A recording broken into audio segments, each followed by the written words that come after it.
Hello, I'm Chef Johnny, and this is Texas Style Barbecue and Cuisine.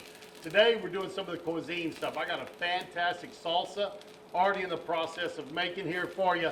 So this is called a salsa chile de arbol. It's very spicy. It's a hot one, but it's a good one. So stick around. I'll show you how we get this done.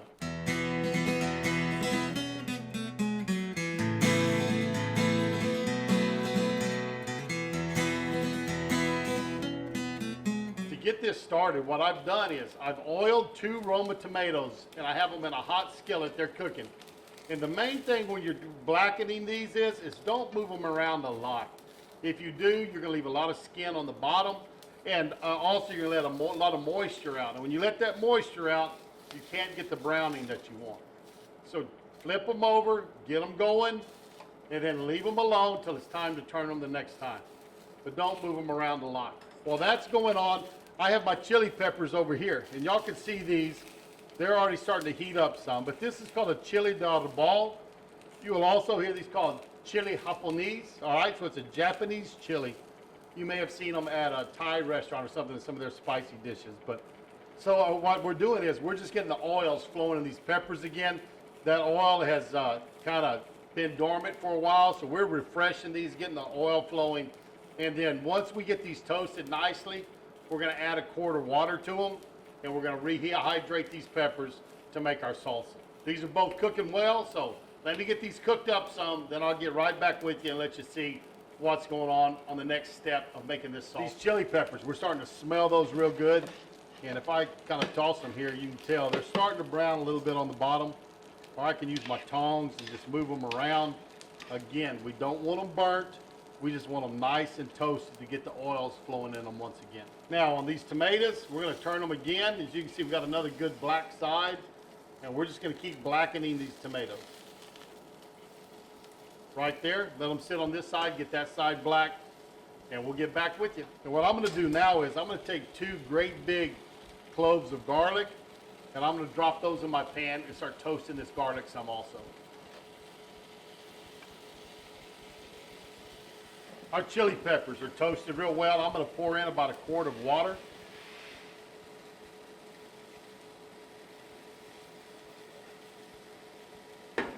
Now we're just going to bring this up to a boil, and then we're going to turn the heat off and just let these peppers steep till they get their softness back.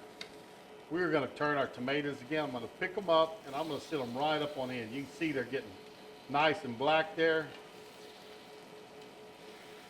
Turn over our garlics, flip those. Well, we're going to try to flip those. There we go. Keep toasting that garlic. Our peppers have almost come to a boil, so we'll be turning this heat off below them a little bit and let them soak for about 10-15 minutes. Everything's blackened up well, so I'm just going to take my tomatoes, I'm going to drop them into my Vitamix blender. If you don't have a Vitamix, they are great. You might look at getting you one. They are fantastic. But I'm going to take out these garlics. They're blackened and they're getting soft. I'm going to pick up some of this charred skin off that tomato and get it in there. And we're going to start making salsa. Put the lid on. Turn on the Vitamix. It's variable speed, so always start with it slow. Now start turning it up. Tomatoes are done. We're going to check and see if our chili peppers are ready. Our chili peppers are ready. So I'm going to take those, drop them into our blender. Now that that's in there, I'm going to take 1 cup of our chili water, about a half a cup there, drop it in. Another half cup. That's in. Now sometimes this can be a little bit bitter, especially that chili water. If it is, take a little sugar, drop it in, that'll remove your bitterness. Put the lid on tight on your Vitamix, turn it on, crank it up. Now I'm going to add my other seasonings. I have, between 1.25 teaspoons of Mexican oregano, about the same amount of ground cumin. It's in there. And then my salt. About 1/2 teaspoon of salt, maybe a little bit less. All right, those are in. Mix them in thoroughly now.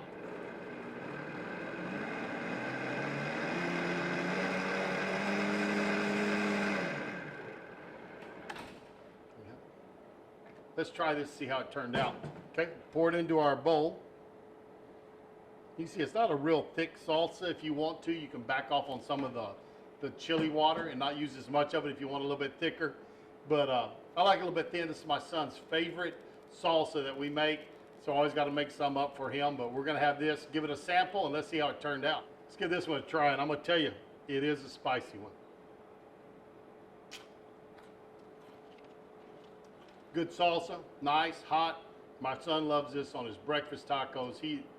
Chips, you name it, he eats it on there. But it's got a good flavor. It is not bitter at all. Don't have to worry about the sugar, adding that in for the bitterness. So turned out fantastic. Hope you enjoyed this episode of Texas Style Cuisine. And if you did, make sure you give me that thumbs up. Click that subscribe button, hit the notification bell, tell your friends and family about us, let them know we're making up salsa here on Texas Style Barbecue and Cuisine, and we're going to see you down the road. Cookie strikes the bell and he rings the world a warning. How them boys put food away beats all I've ever seen.